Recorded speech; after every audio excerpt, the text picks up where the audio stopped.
Adelina Morales había nacido en Córdoba, pero vivía desde 1963 en una casa de tablones grises en el barrio Belgrano de San Carlos de Bariloche, junto a sus dos hijas, Carmen de 7 años y Soledad de 5.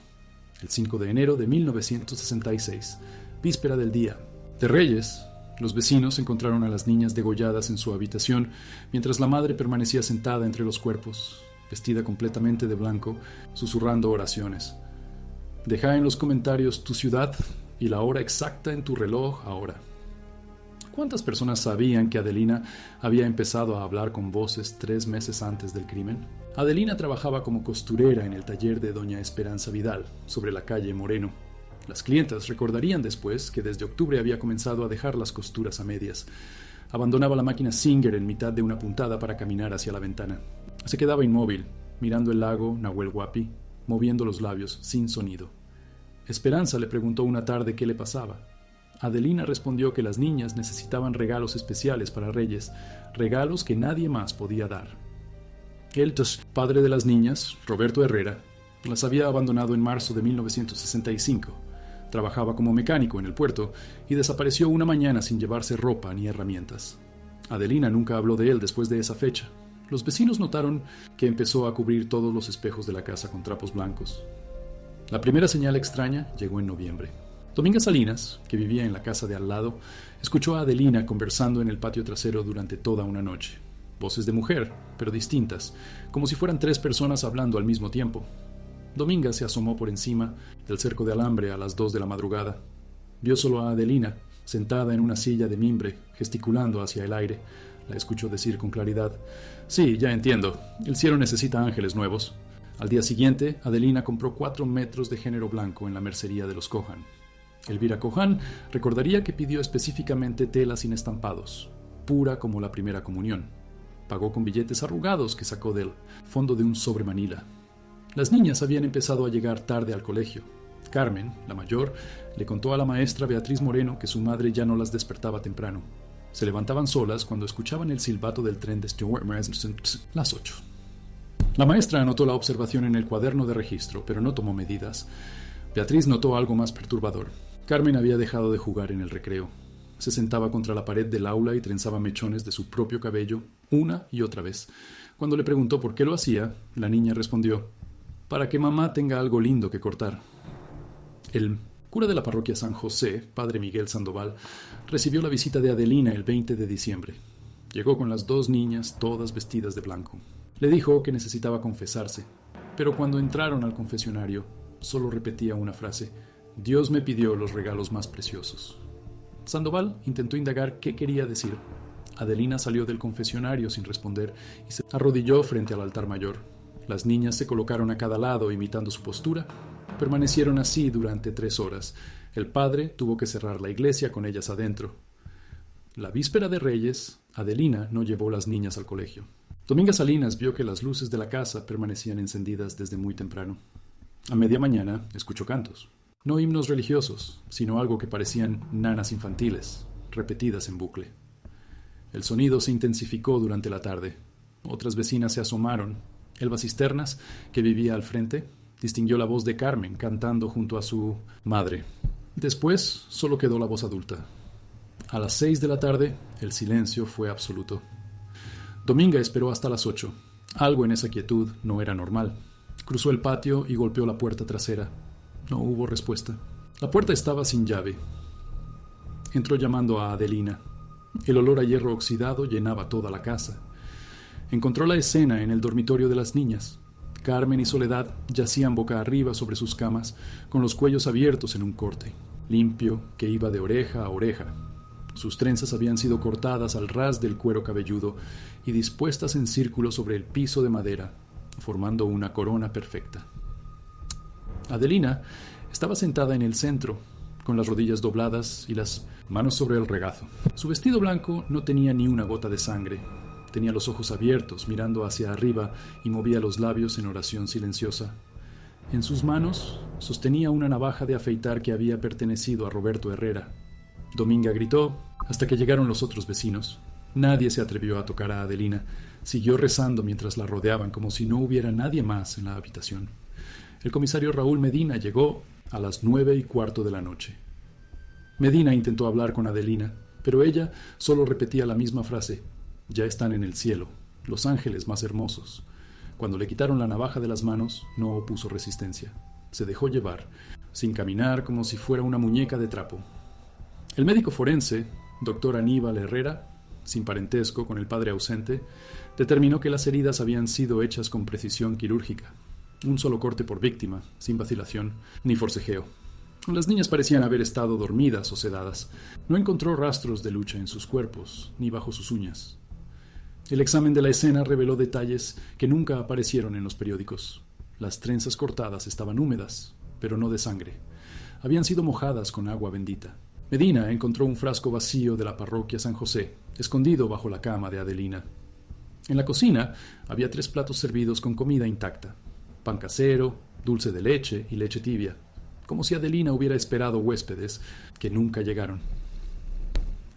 Los vecinos contaron después que habían visto luces extrañas en las ventanas durante las últimas semanas. No bombillas eléctricas, sino algo más tenue y amarillento, como velas. Pero cuando el comisario revisó la casa, no encontró ni un solo candelabro. Adelina fue trasladada al hospital regional para evaluación psiquiátrica. El doctor Enrique Lafuente, jefe de psiquiatría, la examinó durante 5 días consecutivos. Sus notas clínicas, escritas a mano en papel membretado, registraban el mismo patrón. Adelina respondía coherentemente a preguntas simples, pero cuando se mencionaba a sus hijas, entraba en estado catatónico. En una ocasión, Lafuente logró que dibujara lo que recordaba de esa noche. Adelina tomó el lápiz y trazó 3 figuras femeninas de pie alrededor de 2 figuras pequeñas acostadas. Las figuras adultas tenían brazos extendidos hacia arriba, como en actitud de entrega. Cuando el doctor le preguntó quiénes eran las 3 mujeres, Adelina escribió en el papel: la madre, la abuela y la santa. Su madre había muerto en 1961. Nunca mencionó a ninguna santa en particular. El juez de instrucción, Ramón Oyarzábal, recibió el caso el 12 de enero. Las pruebas eran abrumadoras: el arma, los testigos, la confesión implícita. Pero cuando revisó los antecedentes familiares, encontró un detalle que complicaba todo. La hermana mayor de Adelina, Claudia Morales, había muerto en 1953 en circunstancias similares. No había matado a sus hijos, pero había intentado entregarlos al cielo, cortándoles el cabello mientras dormían. Claudia fue encontrada hablando sola en el patio de su casa en Río Cuarto, rodeada de mechones rubios dispuestos en círculos concéntricos. Claudia había pasado 3 años en el hospicio de Córdoba antes de ser dada de alta como curada. Murió 2 meses después en un accidente de tráfico que nunca fue bien explicado. Oyarzábal solicitó los registros médicos de Claudia, pero el hospicio había sufrido un incendio en 1959. Todos los archivos anteriores a 1955 se habían perdido. El 18 de enero, el padre Sandoval visitó a Adelina en el hospital. Le llevó un rosario bendecido y una estampita de la Virgen del Carmen. Según el informe de enfermería, Adelina tomó los objetos y los colocó debajo de su almohada. Por primera vez en 2 semanas, durmió toda la noche sin despertarse. Al día siguiente, habló con más claridad. Le dijo a Lafuente que había escuchado voces desde octubre, pero no eran voces extrañas. Era su madre, muerta 5 años atrás, diciéndole que Dios necesitaba ángeles nuevos para el cielo. Su hermana Claudia también hablaba, explicándole cómo hacer los cortes sin causar dolor. Lafuente anotó textualmente sus palabras: Claudia me enseñó que el alma sale más fácil si el cabello se corta primero. El cabello es el último cordón que nos ata a la tierra. El doctor consultó con colegas en Buenos Aires. Ninguno había documentado un caso similar de instrucciones post-mortem tan específicas. Lafuente clasificó el cuadro como psicosis, reactiva con componentes místicos, pero admitió en sus notas privadas que no entendía la mecánica del delirio.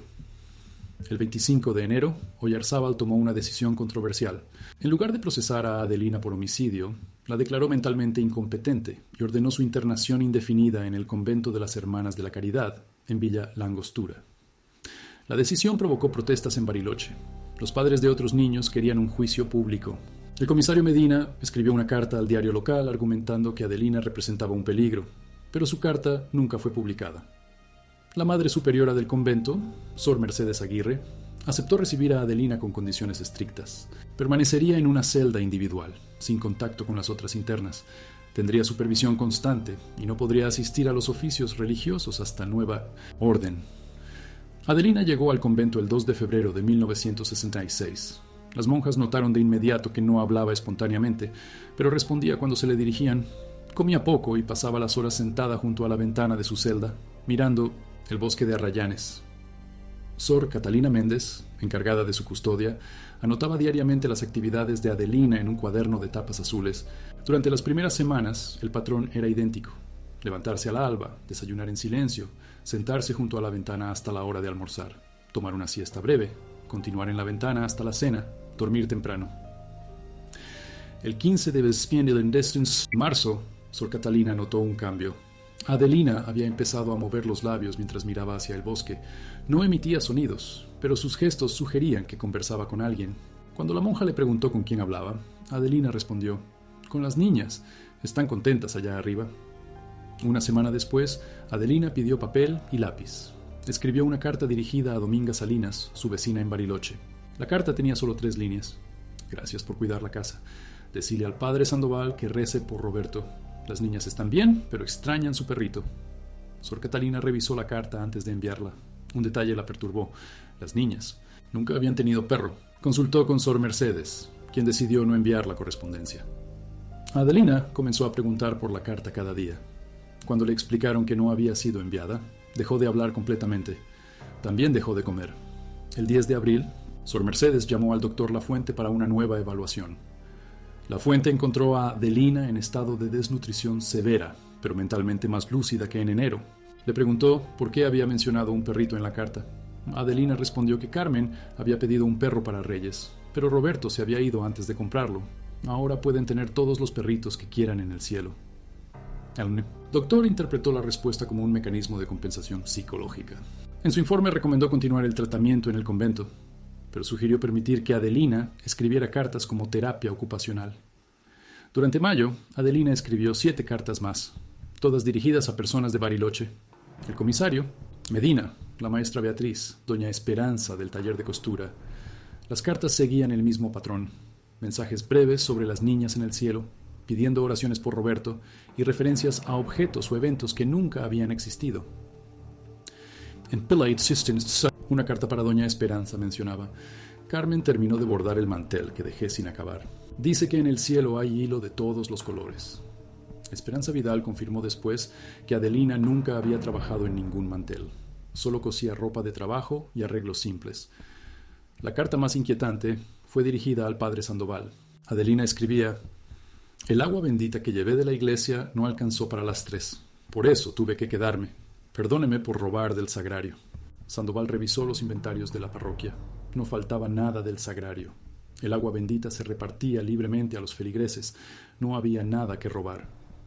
El 2 de septiembre, Sor Catalina encontró la celda de Adelina vacía durante el recuento matutino. La ventana estaba abierta, pero la habitación se encontraba en el segundo piso. Era imposible salir por ahí sin escalar o saltar. Las monjas revisaron todo el convento. Adelina no estaba en ningún lado. La puerta principal había permanecido cerrada toda la noche, con llave y cerrojo. Las puertas de servicio también estaban aseguradas. No había signos de forcejeo ni de preparativos para una fuga. En la celda quedaron todos los objetos personales de Adelina: la ropa, el rosario del padre Sandoval y el cuaderno donde escribía sus cartas. Sobre la almohada habían colocado, con cuidado, 2 trenzas de cabello rubio, atadas con cintas blancas. Las trenzas medían exactamente 23 centímetros cada una. Sor Mercedes llamó inmediatamente a la policía. El comisario de Villa La Angostura, Miguel Torres, llegó con 2 agentes a media mañana. La búsqueda se extendió por todo el pueblo y los bosques cercanos. Rastrearon las orillas del lago Correntoso y los senderos hacia el Cerro Bayo. No, encontraron rastro de Adelina Morales. Torres interrogó a todas las monjas. Sor Catalina había hecho la ronda de las 10 de la noche y encontrado a Adelina durmiendo normalmente. El recuento de las 6 de la mañana reveló la desaparición. Nadie había escuchado ruidos durante la noche.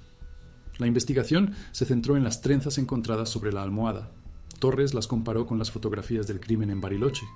El color y el grosor del cabello coincidían con el de Carmen y Soledad Morales. Pero esas trenzas habían sido incautadas como evidencia y permanecían guardadas en la comisaría de Bariloche.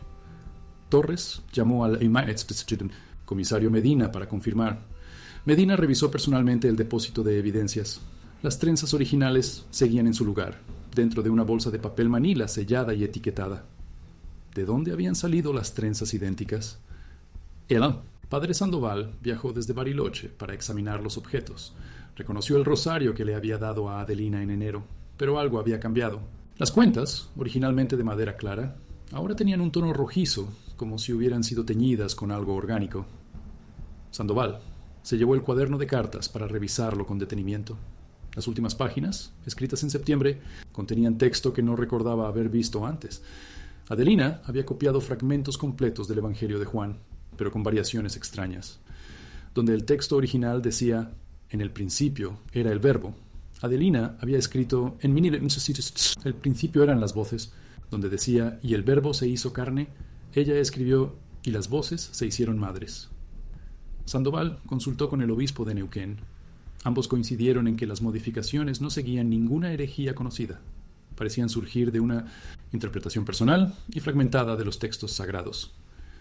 La búsqueda de Adelina continuó durante 3 semanas. Se distribuyeron fotografías en toda la región cordillerana. Gendarmería Nacional se sumó al operativo, revisando puestos fronterizos y senderos hacia Chile. El 25 de septiembre, un vaqueano llamado Esteban Ruiz encontró restos de una fogata en un claro del bosque a 8 kilómetros del convento. Entre las cenizas había fragmentos de tela blanca quemada y un pedazo de suela de zapato de mujer. Ruiz también encontró algo más, grabados en la corteza de un arrayán centenario. Alguien había tallado con herramienta filosa una serie de mems, símbolos que parecían letras, pero no formaban palabras reconocibles. Los grabados tenían savia fresca. Habían sido hechos recientemente. Torres fotografió los símbolos y los envió a la Universidad de Córdoba para análisis. Los especialistas en lingüística no pudieron identificar el alfabeto ni el idioma. Algunos símbolos se parecían al latín arcaico, otros a escritura árabe antigua, pero la combinación no tenía precedentes. El caso de Adelina Morales se archivó oficialmente como desaparición de persona, pero nunca se cerró. Durante los años siguientes, llegaron reportes esporádicos de avistamientos en diferentes pueblos cordilleranos. Una mujer vestida de blanco, caminando por rutas de montaña, siempre al amanecer, siempre sola. Ningún avistamiento fue confirmado. En 1968, el padre Sandoval fue trasladado a una parroquia en Mendoza. Antes de partir, entregó el cuaderno de Adelina al archivo diocesano, con instrucciones de mantenerlo sellado durante 20 años. Cuando el plazo se cumplió en 1988, el sobre que contenía el cuaderno estaba vacío. Las páginas habían desaparecido sin que nadie notara cuándo. El doctor Lafuente continuó estudiando el caso desde Buenos Aires. En 1970 publicó un artículo académico titulado Psicosis puerperal tardía, el síndrome Morales, donde analizaba la dinámica psicológica del crimen sin mencionar nombres reales.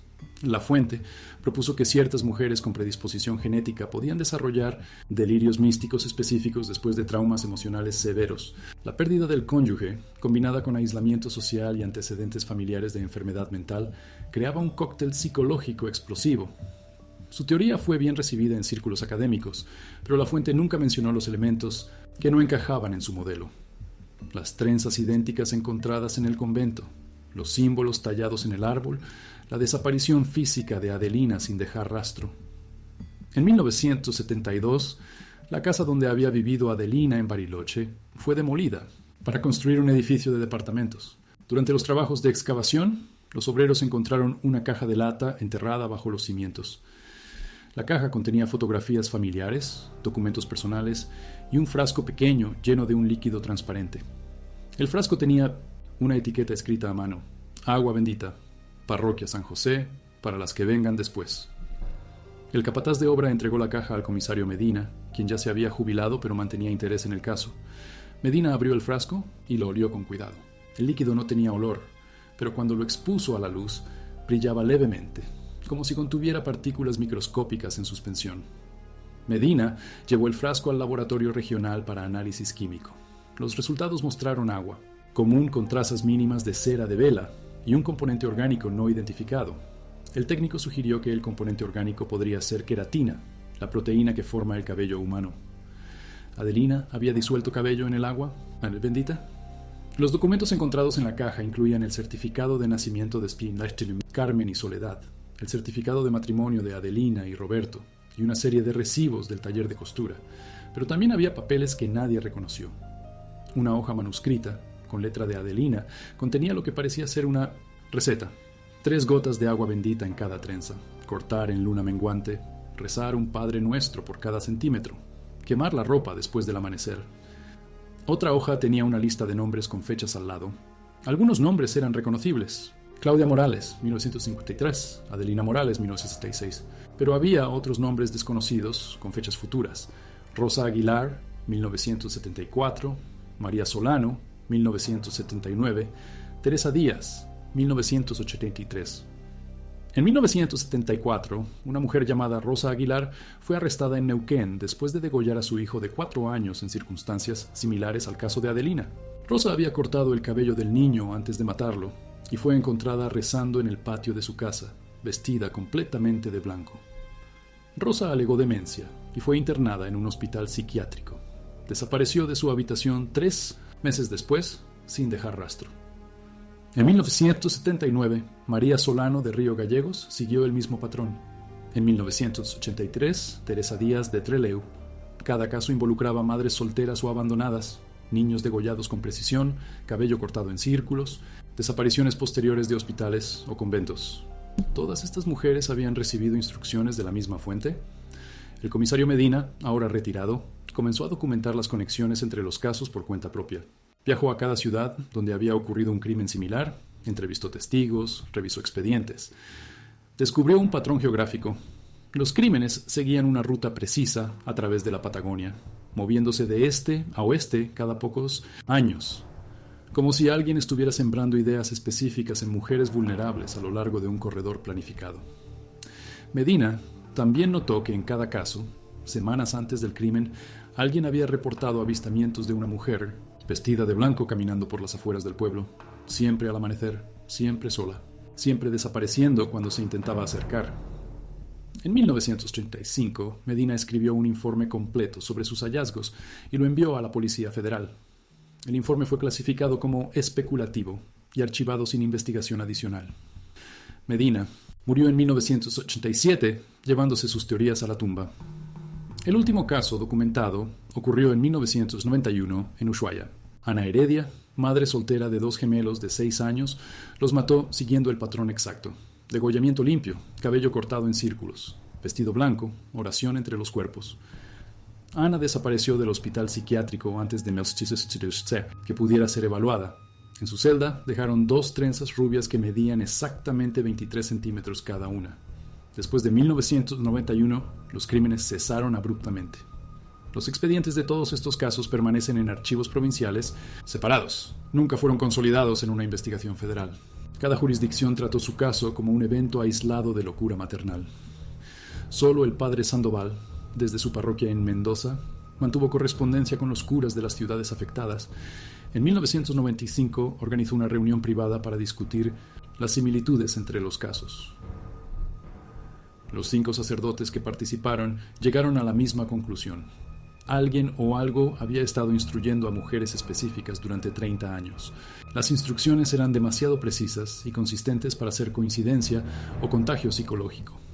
Sandoval propuso que el fenómeno había terminado porque quien lo originaba ya no estaba activo, o porque había completado algún propósito que los humanos no podían comprender. Los curas acordaron no hacer público su análisis, pero mantener registros privados por si los crímenes se reanudaban. En 2010, durante la digitalización de archivos diocesanos, un empleado encontró el sobre que supuestamente había contenido el cuaderno de Adelina. El sobre tenía una nota pegada del padre Sandoval, fechada en 1988. El cuaderno desapareció, pero las páginas fueron copiadas antes. Las copias están en la caja fuerte. La caja fuerte de la diócesis fue abierta en presencia del obispo actual. Contenía fotocopias de las páginas del cuaderno, incluidas las secciones que Sandoval no había visto antes de 1976. Las últimas páginas mostraban escritura que no era de Adelina. La caligrafía era similar, pero más angular y elaborada, como si otra persona hubiera tomado el lápiz y continuado escribiendo. Esta segunda escritura contenía listas detalladas de nombres, fechas y ubicaciones. Cada entrada correspondía exactamente con los crímenes posteriores documentados por Medina: Rosa Aguilar, María Solano, Teresa Díaz, Ana Heredia. Pero la lista no terminaba en 1991, continuaba hasta el año 2020 con nombres y fechas específicas para crímenes que nunca habían ocurrido. Al menos, crímenes que nunca habían sido reportados. Las autoridades eclesiásticas decidieron no entregar esta información a la policía. Consideraron que podría tratarse de una coincidencia macabra o un fraude elaborado. Sellaron nuevamente los documentos con instrucciones de no abrirlos hasta 2050. Sin embargo, una copia de las páginas finales llegó de manera anónima al archivo periodístico del diario La Nación en 2015. Un investigador de casos criminales históricos, Augusto Ferrer, las estudió durante 3 años antes de publicar un libro sobre los crímenes de las trenzas en 2018. El libro de Ferrer incluía fotografías de evidencia, testimonios de testigos sobrevivientes y mapas detallados mostrando la progresión geográfica de los crímenes. También reprodujo las listas proféticas encontradas en el cuaderno de Adelina. El libro se convirtió en un bestseller local, pero generó poco interés oficial. Los casos habían prescrito legalmente y los protagonistas principales estaban muertos. Ferrer continuó investigando hasta 2019, cuando murió súbitamente de un ataque cardíaco en su departamento de Buenos Aires. Su computadora y todos sus archivos de investigación desaparecieron antes de que la policía llegara a la escena. Los únicos registros que quedaron fueron los ejemplares impresos de su libro, disponibles en bibliotecas públicas. En 2021, una mujer llamada Sandra Moyano contactó al diario Río Negro con una historia inquietante. Su madre, Gladys Moyano, había sido encontrada muerta en su casa de Cipolletti en diciembre de 2020. Oficialmente, fue catalogado como suicidio. Pero Sandra reveló detalles que no habían aparecido en el informe policial. Gladys había sido encontrada en su dormitorio, sentada en el piso con las piernas cruzadas, vestida completamente de blanco. Su propio cabello había sido cortado y dispuesto en círculos concéntricos alrededor de su cuerpo. Sandra también mencionó que su madre había empezado a actuar extrañamente 3 meses antes de morir.